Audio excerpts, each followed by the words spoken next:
Merci beaucoup.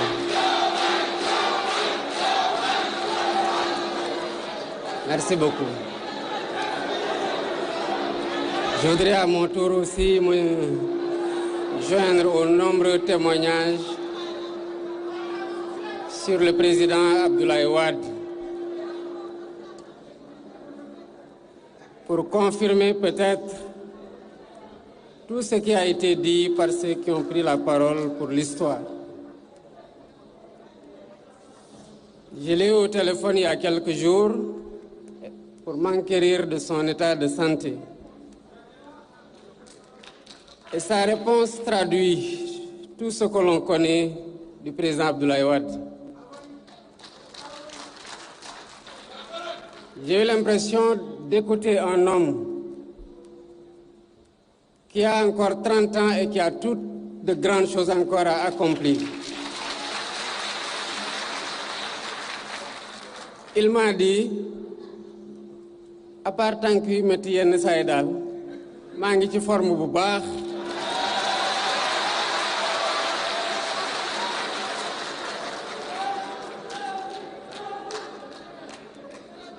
Yal na ko Yàlla sàmm.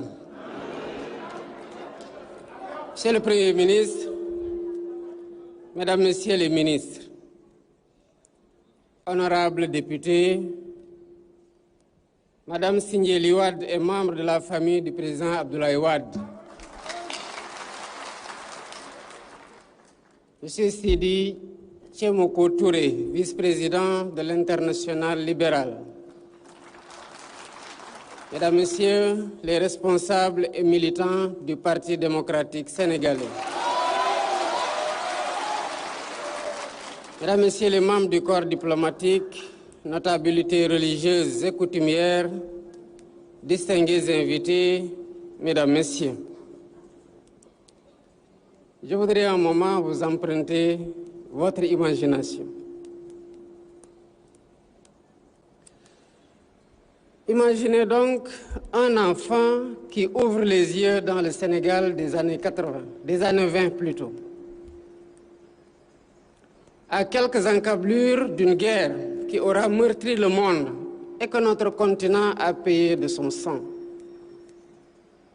Cet enfant, né sous le ciel d'un pays pas encore libre, ne sait pas vraiment qu'il vivra 100 ans. Il ne sait pas qu'il verra tomber un empire, naître une nation, et qu'il présidera un jour à sa destinée. Il ne sait rien de tout cela. Il a seulement en lui cette chose que rien ne lui ôtera: le refus de la fatalité. Cet enfant, c'est Abdoulaye Wade.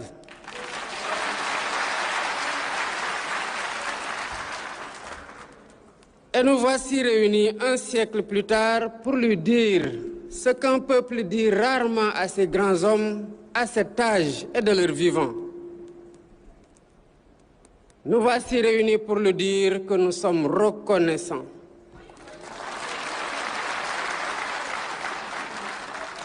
Nous voici réunis pour lui dire que nous n'avons rien oublié de tout ce qu'il nous a donné. 100 ans. 2 syllabes qu'un souffle suffit à dire et que toute une vie peine à remplir. 1 siècle. C'est l'âge des baobabs autour desquels se réunissaient jadis les anciens pour se souvenir. 1 siècle. C'est l'âge où une vie cesse d'appartenir à celui qui l'a vécu, pour revenir au peuple qui l'a vu se dresser. La vie du président Wade est plus ancienne que la République elle-même.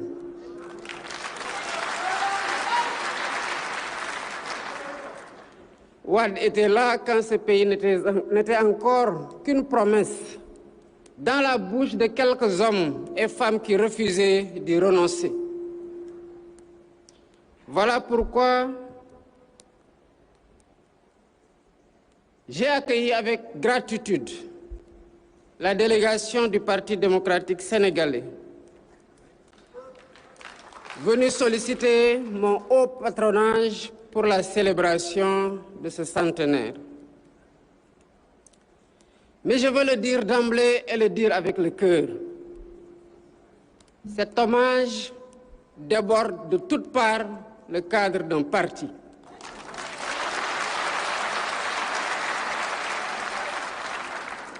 Le président Wade n'appartient plus au PDS seul.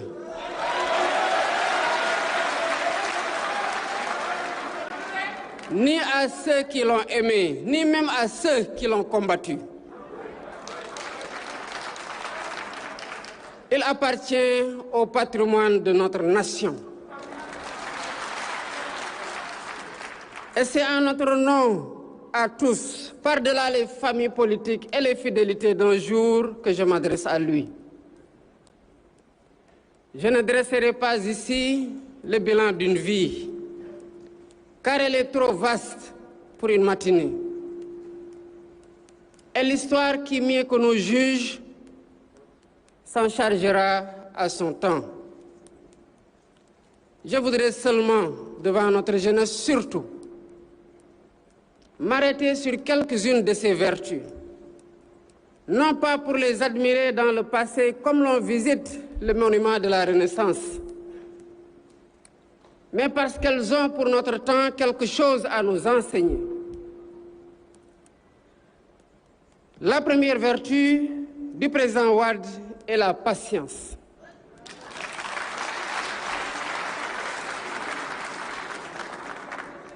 Mesdames, Messieurs, distingués invités, nous vivons un siècle pressé. Tout y est attendu pour hier. La lenteur passe pour une faute, l'attente pour une défaite, la constance comme un entêtement d'un autre âge.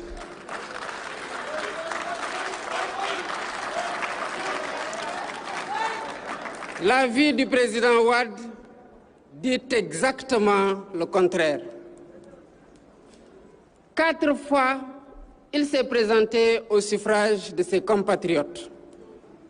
En 1978, en 1983, en 1988, en 1993, et 4 fois, il dut s'incliner devant le choix des siens. 4 défaites qui auraient brisé un homme ordinaire ou l'auraient jeté dans l'aigreur, dans la tentation du renoncement ou dans celle de la force.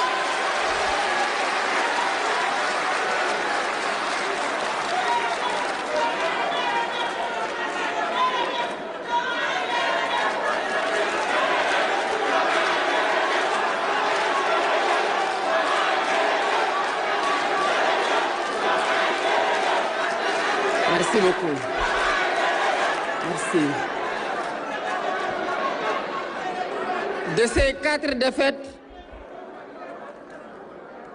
Wade en fit des marches, tout en refusant, disait-il, de marcher sur des cadavres dans sa conquête.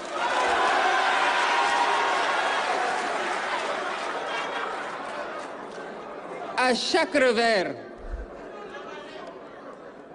il refaisait son parti, refaisait ses alliances et repartait au-devant des siens leur parler. Ce n'est qu'au tournant du millénaire en l'an 2000, après 26 longues années d'une obstination que rien n'avait entamée, que la victoire est enfin venue. Songez à ce que cela demande. Tenir un quart de siècle, le regard fixé sur un horizon que tout dément, voir partir les compagnons découragés, rester et poursuivre sa marche.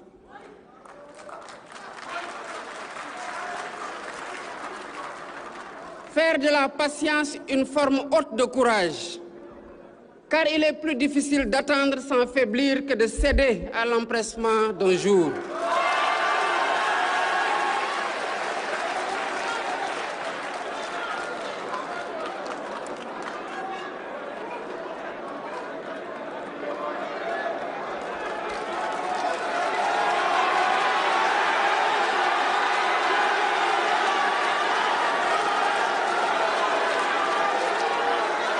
Merci beaucoup. Merci.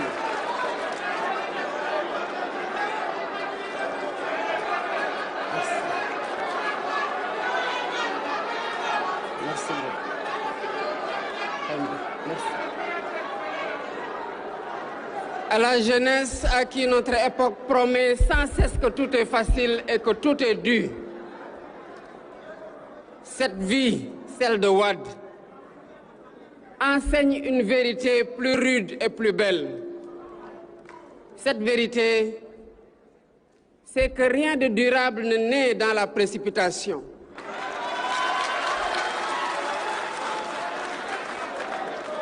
Cette vérité est que les plus justes causes sont presque toujours les plus patientes.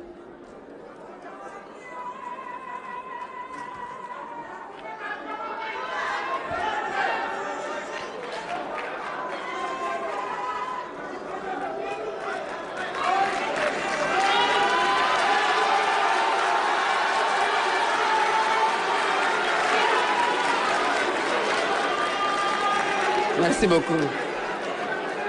Merci. Merci. La deuxième vertu du président Abdoulaye Wade, c'est le respect de l'adversaire.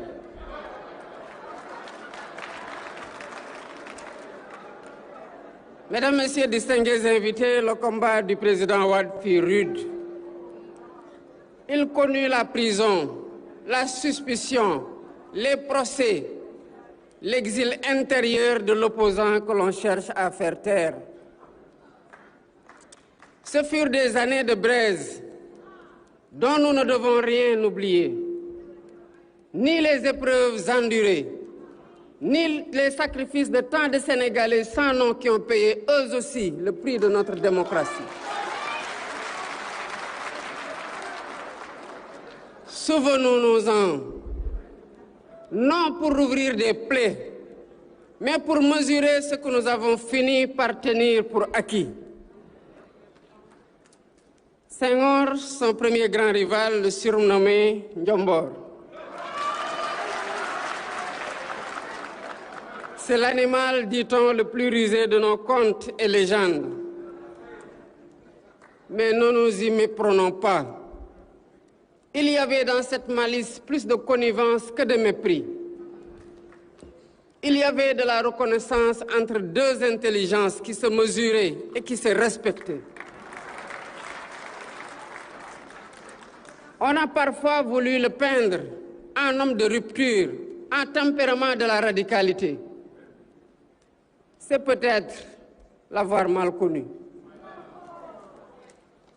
Sous le tribun de combat, veillait un homme courtois, accessible, attentif aux égards dus à chacun et d'abord à ses adversaires.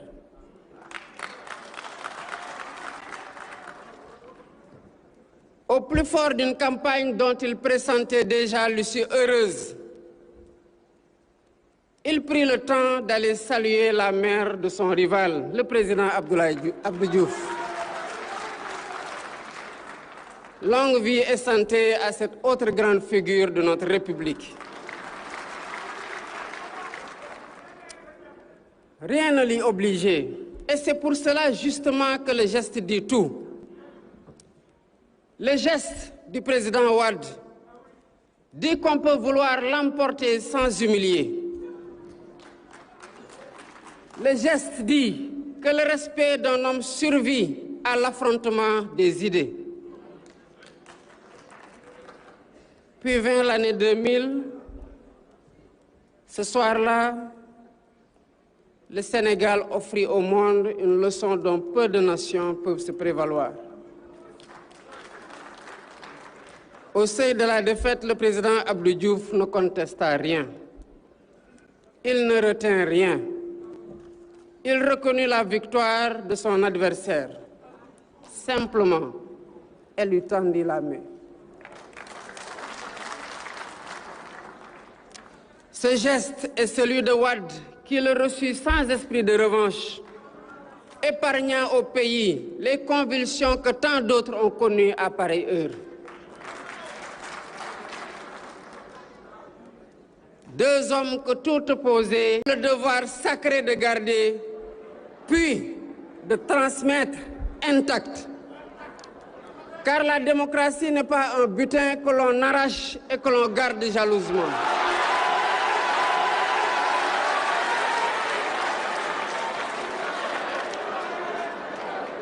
La démocratie, c'est une flamme que l'on se passe de main en main et qu'il ne faut jamais laisser s'éteindre.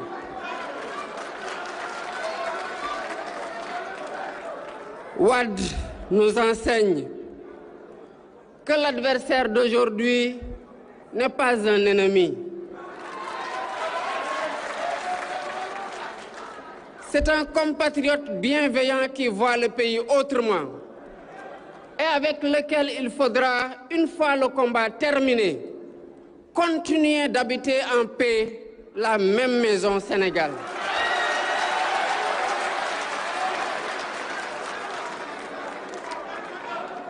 Nos désaccords si profonds